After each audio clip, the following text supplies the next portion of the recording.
TFM.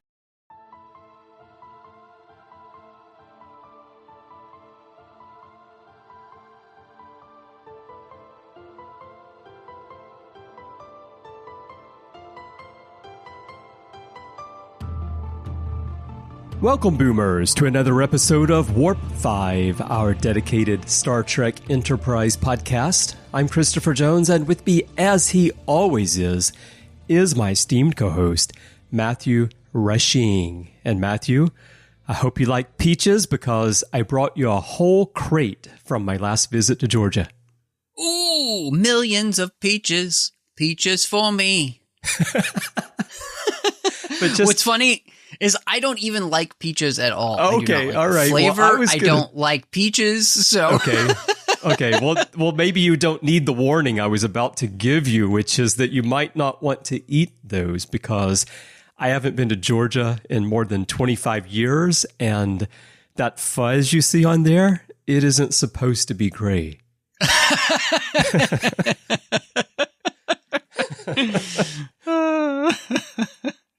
But who knows, if you eat those, you might transform into some other species. Please, let's not. Again, I can't take it, Chris. All right. Yes, everyone, we are going to be talking today about Extinction. It is the third episode of Season 3 of Enterprise, or maybe the first episode of Season 1 of Star Trek Enterprise, depending on what you make of the title change, which happens with this episode. When the series originally aired, though you'd never know it because the Blu-rays, the DVDs, I think Netflix, Paramount Plus, everybody has Star Trek Enterprise all the way through the season. But here we are with Extinction, a story written by science advisor Andre Bormanis, which I think will play into what we discussed today. Here is a quick overview of the story. Arriving at a dangerous planet not clearly marked, Enterprise crew find themselves being transformed into primitive creatures who apparently have amazing scientific prowess. Luckily, the mutagenic virus created by this civilization's geneticists doesn't work on T'Pol, thanks to her Vulcan K cells. Otherwise, all would have been lost before the end of Act 1. Will Doctor Phlox find a cure in time? It's Star Trek meets Planet of the Apes long before IDW did an official crossover in this peach of an Enterprise episode. So, Matthew, we got a lot of stuff going on in this episode that could have given us a very interesting story, but didn't. So where do you want to start? You know, I think that, Chris, the place that I would like to start with this is the beginning of the episode itself. Because, you know, the episode begins with Trip and T'Pol in her quarters. You know, he's coming to get more neuropressure. We get the sense, and from T'Pol, she mentions him not being there for the last couple of sessions. He talks about him being super busy, which obviously we've seen in the previous episodes, what they've been going through. And I think the thing that I really like about this beginning is the way in which they're building on the storyline that they've started with these two. And you can tell that there is still a little bit of an awkwardness between them because of the intimacy that this is creating, that I think neither of them is necessarily ready for, right? And I think the other thing that I really like is that there's also this moment between them that moves them 1 degree closer in their relationship by Trip bringing her a gift. Something that comes from his area of the country with these peaches, and her trying the peach, which, you know, for Vulcans to eat with their hands, not something that they do very often. That's a good point. And so what's happening here is very interesting because it really is very intimate, especially for T'Pol to be doing this with Trip by eating with her hands, right? And trying something that she might not necessarily have tried I think, in the first season, right? She kind of has stuck her nose up at human food, and... Well, she tried to eat a breadstick with chopsticks. Exactly. I'd like to see her try to eat a peach with chopsticks. Right. And so all of this is great character development, right? The fact that we're bringing these two characters together and we're continuing this storyline. We didn't just let it drop. And so I really like that. And so I think that's incredibly strong in the episode here to begin with. The second part that's connected with that is that we also have the beginning of the episode where we learn that Archer has been poring over this Xindi database. And we learn a lot of things about Archer. One, I think we're starting to see his obsessive compulsive disorder in some ways building in this episode by the fact that he's been working on this nonstop. We also, though, see that Archer's incredibly capable with his ability to, when he talks about breaking down their coordinates and figuring out their star chart. So, you know, this man wasn't just made captain because his dad was Henry Archer. This guy's incredibly smart. And so I really enjoyed that about this episode. So what's fascinating to me is in all honesty, I think that about 5 minutes of this episode sets up a really interesting premise. Yeah. And then I think, you know, that it turns into something that we'll talk about later. But I don't know, what do you think about that with this, the idea of just thinking about these, like, maybe first 4 to 5 minutes? Yeah. Well, it's the first 4 or 5 minutes plus, I don't know, 20, 30 seconds in the middle and 90 seconds at the end that all set up an interesting premise. But Barmanis doesn't do anything with it in the script, and apparently no one looked at it as a story editor and said, okay, we need to make adjustments to this and rework this, which is kind of frustrating because I think that if I take it, so in the order you mentioned here, absolutely I agree with you about Trip and T'Pol. The beginning of the story with them really advances their relationship and does it in such a natural way. First of all, you feel the jump that they've taken, as you describe, in their intimacy, their comfort with one another, and how they're coming together. And we'll see how that plays out, of course, as the series goes on. But that part I thought was well written and very well acted, and works very well for the character development.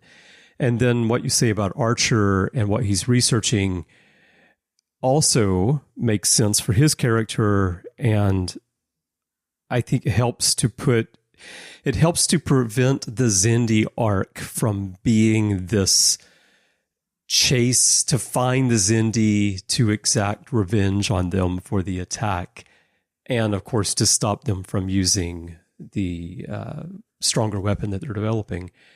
So it puts that more thoughtful Star Trek element on the story. And you see that again at the end. So we get to that last part where Archer has this conversation with Phlox about not wanting to destroy the last bit of this virus because it's the last thing in the universe that is a remnant of this low-tech civilization. And therefore, we shouldn't destroy it, and we certainly shouldn't be going around destroying other civilizations when we're on a mission to save our own.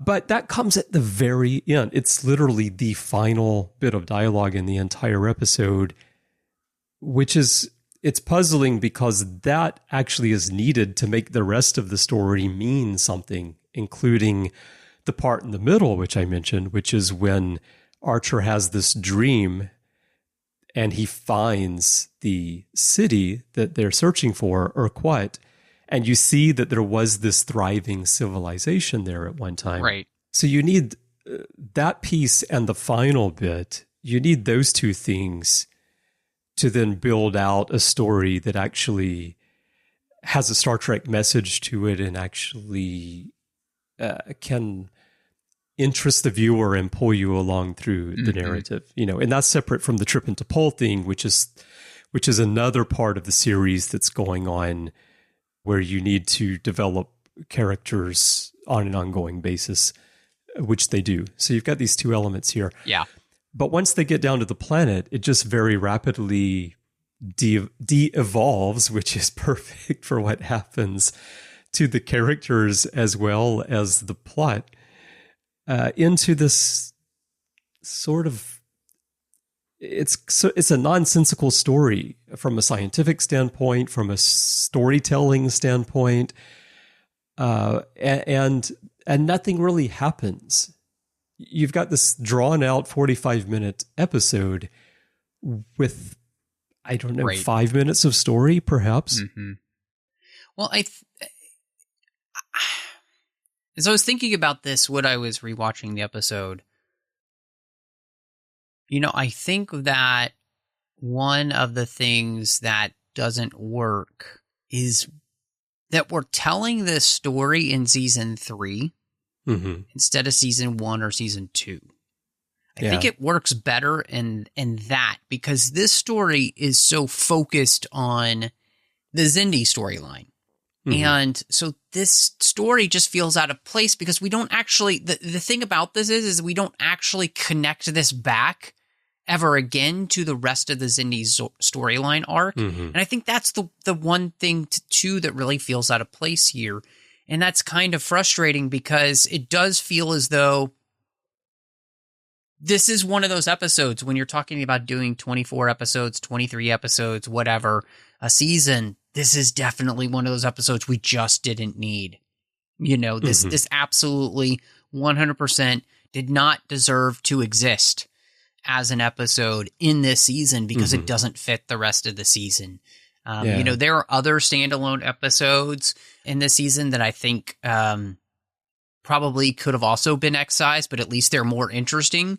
This one, I think it just isn't. And, one of the things that you had written on the outline, which I thought was really interesting, is when Keith DeCandido did his rewatch, he had mentioned that he thought, this could be a little like a horror movie version of The Inner Light. And instead we get this. And I think one of the things, like you mentioned, is unlike The Inner Light, we don't really learn anything else that's interesting about the civilization. There's nothing about it, again, that connects with the overarching storyline of the Xindi.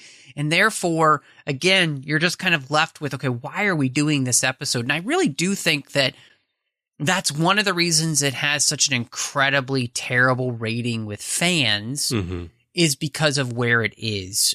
Because otherwise, this does seem like an episode that just about any Star Trek series could do, especially Voyager, TNG, Enterprise. I mean, this feels like one of those stories that would happen, right? Because the scientific idea of it is not all that uninteresting, that a species would try to elongate itself through this type of process. I mean, that's an incredibly interesting idea scientifically, and science fiction wise, right? It's just executed kind of terribly in this episode. Yeah. Executed kind of terribly is a way. Is that the episode title, Chris? I think that is a perfect episode title for this podcast. But I also think it explains this episode very well, because I suspect, I said up front that I feel like maybe there were no story editor eyes on this episode, because, I mean, look, if you think about it, go back to Deep Space Nine. How many times have you heard Ira Stephen Bear say that we got this draft, we looked at it, and we liked this idea in there, but it really needed to be reworked because it just wasn't working as it was. And they rewrote the episode and they made something from it. And I feel like that certainly didn't happen here, because if someone read through this episode and looked at its weaknesses, they would have tightened it up in some way that made it flow a little bit better. Exactly. But the execution part, and the other thing that gets me, there are many things that get me about this episode.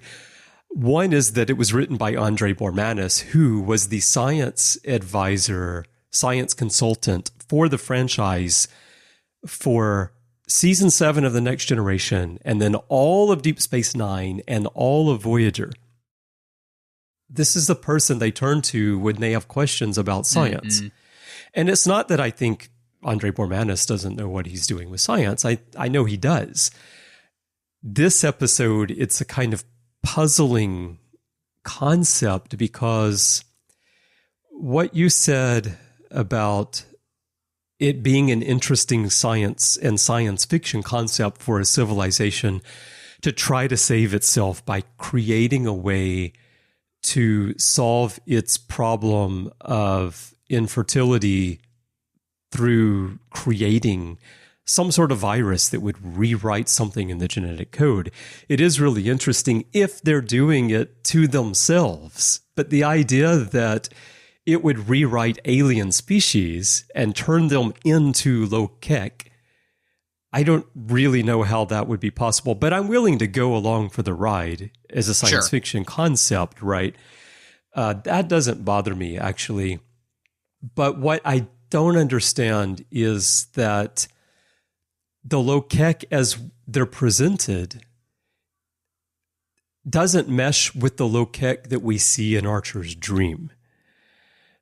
The low-kek that we see when Archer has the dream and he finds Urquhart and he sees the city looks like a thriving, sophisticated civilization that collapsed, and in their desperation, they created this virus to try to figure out how to save themselves. They don't look like people who would be fighting over grub-filled fruit. They don't look like people who would have these animalistic movements and inability to communicate in a more sophisticated way with one another or others that they meet. And so there's just this disconnect there that I think that's one of the execution elements in the way that the actors chose to portray the low-kek that causes the whole promising premise of the episode to collapse very early on, and it never recovers from that. See, I will say that I do believe that actually that makes a lot of sense, because if you're transforming somebody, genetically altering their DNA to make them like a species, another species completely, what you can't program into that is the advancement of a species over, and in Star Trek, of course, the evolutionary process, you can't do that. And so what they're being shown as is who these people were originally, probably who knows how long ago. That's my kind of like headcanon idea, because again, I'm just kind of taking Star Trek's scientific ideals and applying them here. But I get what you're saying, because it's like, and this is the thing that makes this so interesting, is that, and again, it's just not explored very well, but that they had this incredibly interesting idea that turns out really badly because you can't overcome that problem, right? You can't genetically alter somebody to be what they're not. Or you can't genetically alter someone to be at a certain point in the evolutionary history, right? Sure. Have all the knowledge, right? You just can't do that part, because that involves then consciousness transformation of a specific person rather than just genetically altering somebody into a different species. And so you would be just transforming them into the base of that species, which then would take who knows how long to achieve maybe what they did before, but you would never know that for sure, because you can't control then the evolutionary process for those characters. That's the thing that, again, this episode doesn't quite deal with, because when you start to think about those realities, you're like, that's a problem. And then the biggest problem is that you're thinking about those realities because the episode doesn't do a good enough job of ameliorating those issues in your mind so that you aren't thinking about that stuff. Yeah, right. And in fact, it's sort of, what is said in the dialogue creates the issue in the first place, which makes you start thinking about, because your explanation makes perfect sense and actually would be closer to the reality of science if it were even possible to rewrite the DNA of another species without killing them, which is probably what would happen. But just suppose you could. Yeah, the idea that what you would end up with would be transformation into another species on a purely biological level, I guess, without the intelligence that comes with millennia of evolution and development of civilization and all that stuff. Mm-hmm. But in the episode, Phlox is speculating because he wasn't there. He doesn't know for sure what they did, but he says that the virus was apparently designed to rewrite the DNA of its host to transform any humanoid it infected into another species. And then it's later explained and implied that the purpose of it was that the Lokek themselves were dying. So they wanted to transform other humanoid species into Lokek as a way of ensuring that their species would live on and their civilization would live on. And so if that's your goal, you wouldn't want to be converting other humanoids into a state of Lokek that goes back thousands of years, and then you have to rebuild the civilization, right? And it also made me think, because of what this virus does, I'm going to be jumping towards the end of our outline here for a moment because it fits well here. Because of what this virus does, it made me think of the Borg, because the Borg use their nanoprobes to transform humanoid species into Borg. And that's how they perpetuate their species. There are no Borg, right? Borg are beings from thousands of species that are all transformed into this one thing that we now call the Borg. And that also made me question what I think is, on the one hand, it's the saving grace of the episode, which is the last second save, that final 90 seconds where Archer and Phlox discuss the virus, and Archer asks Phlox to preserve the virus because it's the last remnant of the Lokek, and if it's destroyed, then the Lokek will entirely cease to exist in any form. But he would, I assume Archer never would, certainly Starfleet does not apply that thinking to the Borg, because the Borg are seen as a purely destructive threat.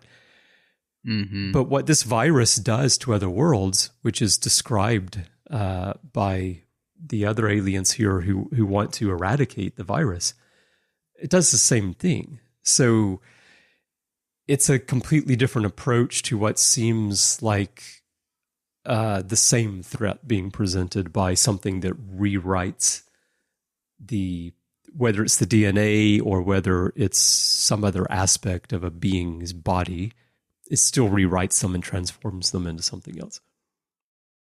Yeah, I mean, I think that what's interesting about this is the difference between the Lokek virus and the Borg nanoprobe virus is that there's always a piece of you still left in the Borg, whereas this does seem to, after time, completely erase who you used to be. Mm-hmm. And, I think that's the thing that is in some ways a little bit scarier than the Borg virus, because we watch Borg be able to be released from the collective and find themselves in some way again, right? Mm-hmm. They're not completely gone. It's just as though their human consciousness is completely pushed back to the background and they can't overcome, right? And so I think that's the thing that I find incredibly interesting about this. And again, I think the thing that makes it pretty sad is that this is a great science fiction idea that just isn't given life in a way that makes really good sense. I think that's the frustrating part of it. Yeah. Oh, absolutely.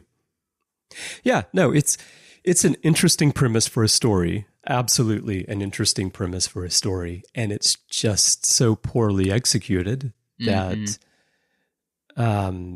I went in, of course I've watched this episode many times because I guess I like pain, which is how Linda Park described the experience of wearing the makeup for 14 hours a day to portray what she called primitive sort of super strength alien lizards when she talked to Star Trek Monthly way back. But I watched it again going into prep for this discussion, and I went into it thinking, surely I can find some good things in this episode, and it's not as bad as I remember it being.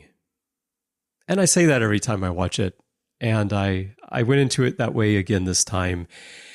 And right off the bat, they're transformed into aliens. They're doing all these jerky, weird motions as aliens. And maybe for the first 30 seconds of that, it's interesting. Oh, what's going on? But after, I don't know, 20 or 30 minutes of watching them act this way, you feel like, okay, I've had enough of this portrayal of the Lokek, because nothing is happening. Like, nothing is going on for most of this episode. And then we get to the point where, for a second, I thought Phlox was watching some kind of music video from the 80s. Like, maybe it was a Nirvana video or something. I don't know, where transformed Malcolm is in the containment in the decon chamber thrashing around. But you see him on this little view screen up the corner. It's just so like, what is going on here? And Phlox's frustration with Trip and the decision making about what to do and needing to find a DNA sample and all this. I love John Billingsley. I think he's such a brilliant actor playing Phlox in this series in general, because there is something natural about the way he portrays that character that he's playing an alien, and he gives it this somewhat alien feel within the context of a crew that's almost entirely human, apart from T'Pol. But there's something so human about his expressions and his voice and his just gestures and all. And the like quiet exasperation that I feel from him about the situation and how the rest of the crew is handling it echoes my exasperation as I watch this story, knowing that this could have been a really interesting story, and instead we got this. Yes. 100%. I don't know. Again, the crazy thing about this episode is, one, that it would make a great Star Trek episode if it wasn't in this season. Yeah. And it was executed more competently. Yeah. And I think that's just the thing. And it is frustrating because as a Star Trek fan, you can see the why of this episode. Again, like you mentioned, the very end of this episode is the why. This idea of that this is the last vestige of this race, right? And I even like the idea of what they accidentally create. They created this virus that then they couldn't control, and it didn't really do what they wanted to. And so there's this whole other side of it that you could have played with, like the scariness of playing God and all of this kind of stuff. So there's great questions here. They never really get to the good questions. And what you end up with is a really bad Planet of the Apes knockoff. I think what they should have done is, especially given the opening with Archer and his research into the Xindi, is that it should have been discovered very early on that this virus was created by this race to try to preserve themselves, and it's the last vestige of this race and the fact that they ever existed in the universe. And Archer wants to preserve it, as he says at the end of the episode. And Archer is not one of the crew members. Maybe Trip goes down instead of Archer and gets transformed, because what you need is the conflict between Archer and Phlox over what to do with the virus. You need Archer's desire to uphold the basic ideals of Star Trek and Gene Roddenberry's vision of the future of what Star Trek, what humans would be, of finding a new civilization and respecting it and trying to find a way to preserve it. And then Phlox's understanding as a doctor of the danger that this presents. And then build a story around that instead of having the one person who seems to actually care about preserving the civilization be locked away and unable to even know what's going on for the whole episode. Yeah, I mean, I think there's just plenty of places where this episode just could have been done better, and it wasn't. And I do think that their biggest mistake in this was trying to add stories in this season that don't directly tie in a very good way to the overall arc. And I think you can do it. That's the hard part. Yeah, but if you look later on in the season, we get North Star, right? Yeah, that's the one I was thinking of. Yes, North Star is also essentially a standalone episode, and it's a good episode. And I would agree. I like that episode. I would say, I know that you've not watched it, but Discovery Season 5, as Discovery does every season, they've got a season-long arc going on. But I have to give them credit, no spoilers, but I have to give them credit in this season for finding a way to tell a number of standalone stories like we would get in past Star Trek, especially like we would have gotten in Deep Space Nine, where there is a little bit of the overall narrative for the season, for the larger story arc going on, but most of the story just stands on its own.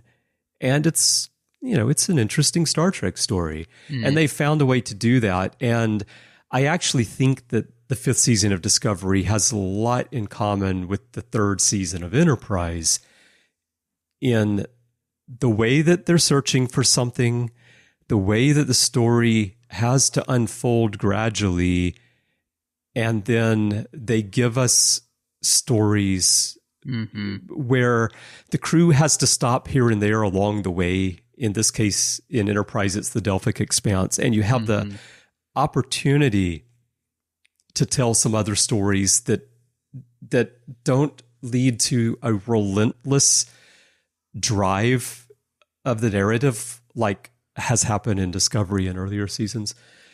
So I think you can do it. It's just, it has to be executed well. And this one is clearly not. And its placement, like you said, in the season, I would probably, if I were going to do this and I'm going to execute it well, I think I would still push it deeper into the season instead of having it be the 3rd episode in the early stages of setting up what's actually going on with the Xindi.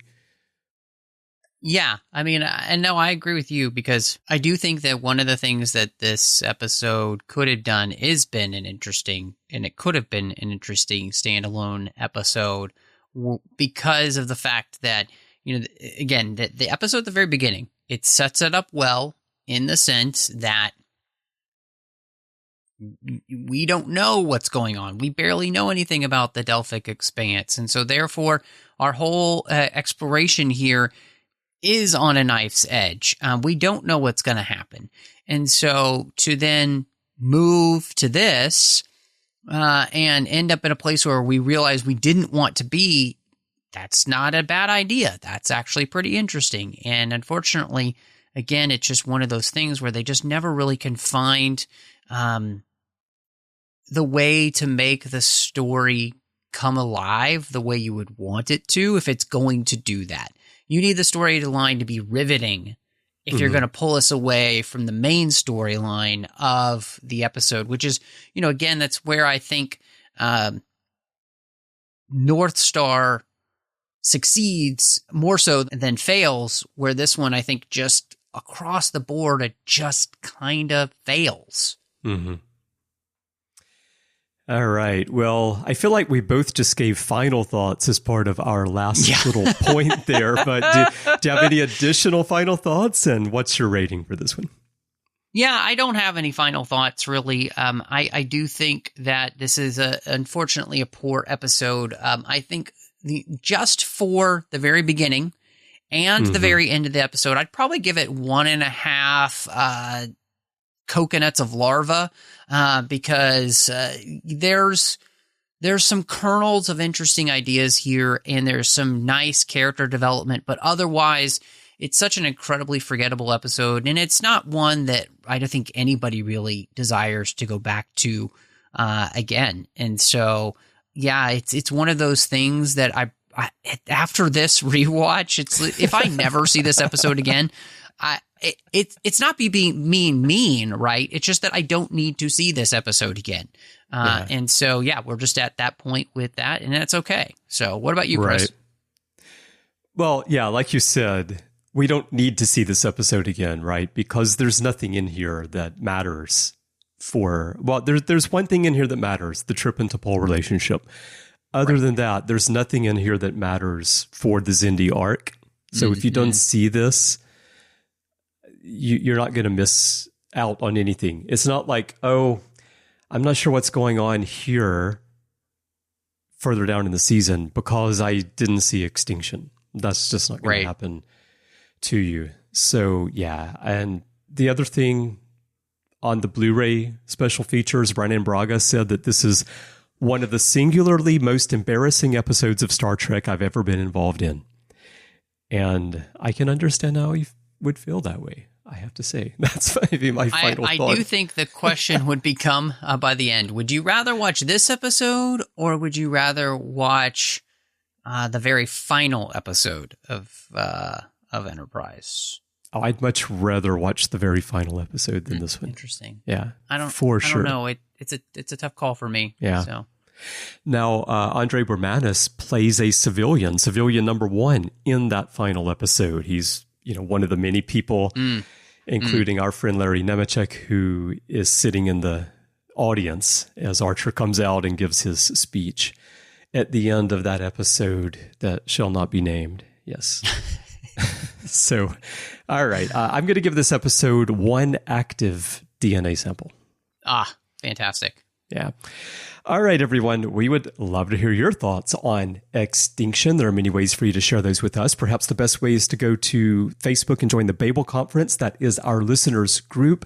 It is a closed group, so if you're joining for the first time, please do answer the questions and agree to the rules of the forum so that I can let you in. It's a group there intended to extend the conversations beyond the podcasts, so we like to keep it there for our listeners, and therefore, please answer the questions and agree to the rules of the forum. Once you're in, you'll find a poster on the timeline for this episode, and you can share your thoughts with Matthew and me and fellow listeners right there.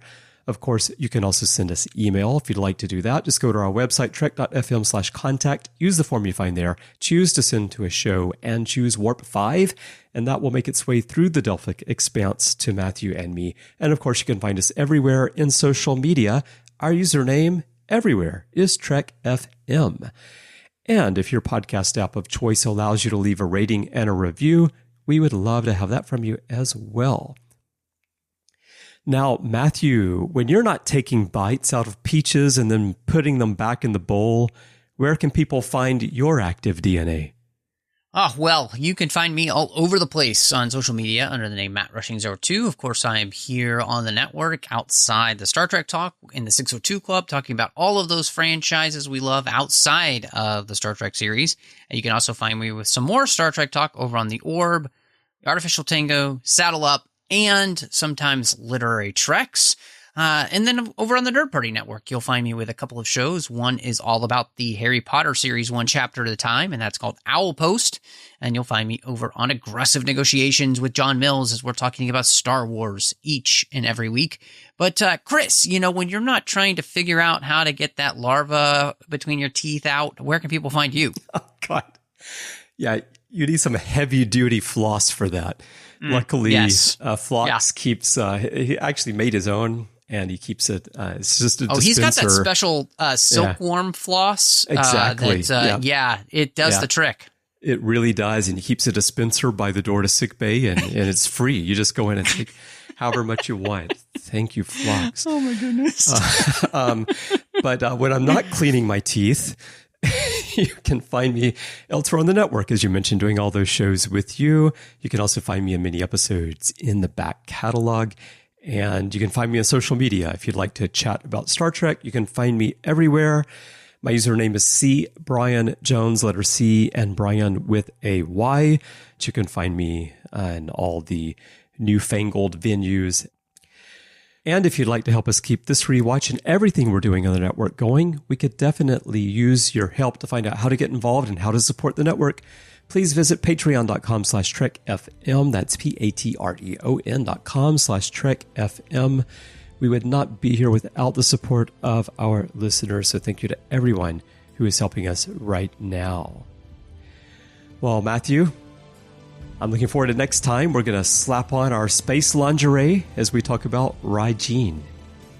Okay. Well, Chris, I guess let's go.